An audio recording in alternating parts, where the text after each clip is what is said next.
Hi, thank you for joining me in this session.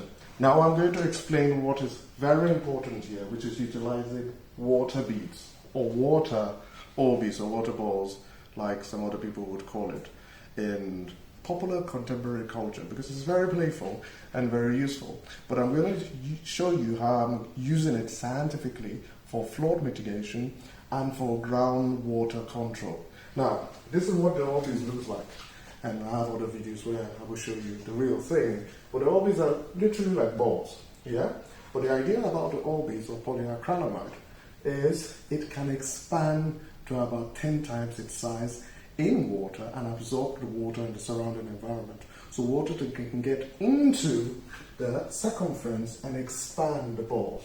So water rushes through different canals, different pathways, and if Orbeez are lined up there, especially like in mesh net, the water passes through this way and the Orbeez will be moving anti-clockwise. So what happens is that it creates a little bit of what I'll call almost similar to electrostatic induction, and so there's a little bit of a static system over here where it can hold more water.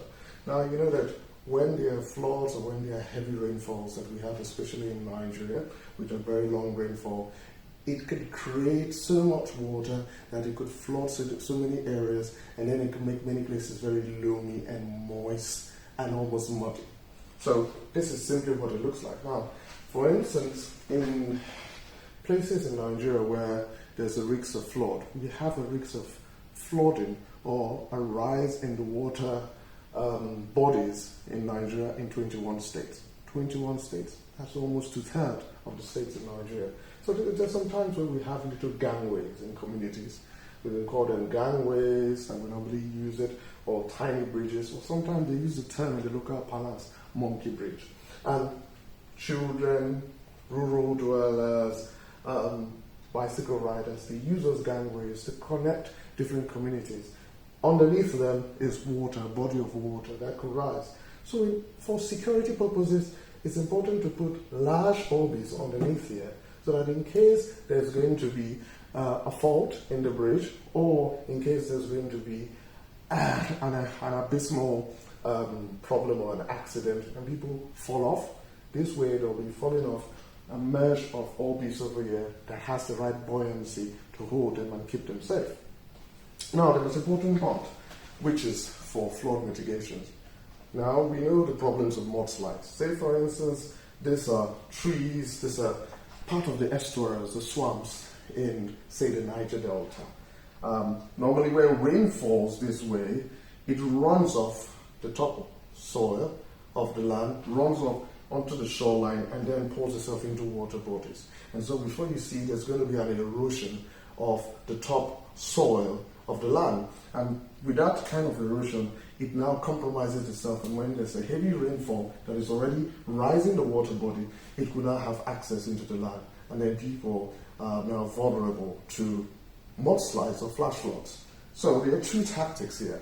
You can have Orbeez, gigantic Orbeez, as a means of embankment to strengthen the shoreline near the shores. Now what happens is that when there's going to be a rainfall, what happens is that the Orbeez have already expanded and taken all the water around it. And with that buoyancy and that density, it has the strength to withstand any tidal wave that comes through. And then it already has to, the shoreline protects not only the water coming from the water bodies, but it also protects the water running off from the land, because that holds them, and as it holds them, it creates a cloth where even mud formations can be formed in between the Orbeez. So it is now dense, it is now thick, and so it has weight.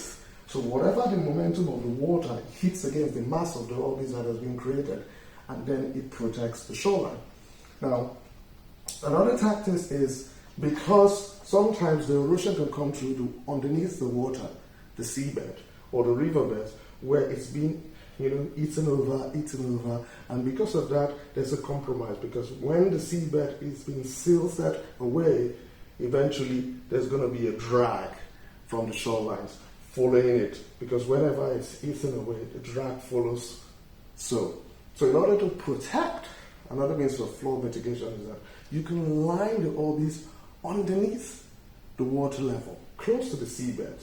so that it's far away from the shoreline. And so with that, it has created the water, and it's like an embankment against the tidal wave underneath that is eating the seabed. And if you notice, there are two different colors. You have the yellow colors and the violet color. Back to our physics with the wavelength and the frequency of the white light. So it's royal beef. The first ones are always the red, orange, and yellow. That has a different wavelength that is more suited for it being on the top water because of access to light. And then the larger part of the later part of the spectrum is where you have the indigo and violet. So that's why you can have the violet colors underneath, so that with poor light penetration into the water, it could be useful as well. Now this is very key, because added to the water balls is the most effective, most dependable toxic chemical that is very safe for humans and plant and water life is pyretrine. So pyretrine can be infused into it. What pyretrine will do is that whenever there's flash floods, say for instance, there's always a prevalence of diphtheria, a prevalence of waterborne diseases, diarrhea of the sorts. So the pyretroid infused into the water bodies is toxic, and it would annihilate all of the bacteria and viruses that would make home or different puddles or a mix of water that has been run off from different areas. And so because of that, you can protect not only the shoreline, but you can protect the public health of the environment. So I made a video extensively of how Orbeez are grown. I think you should check underneath this channel and you'll see a video to that. So this is very useful information of utilizing water beads for flood mitigation and groundwater control. Thank you for watching.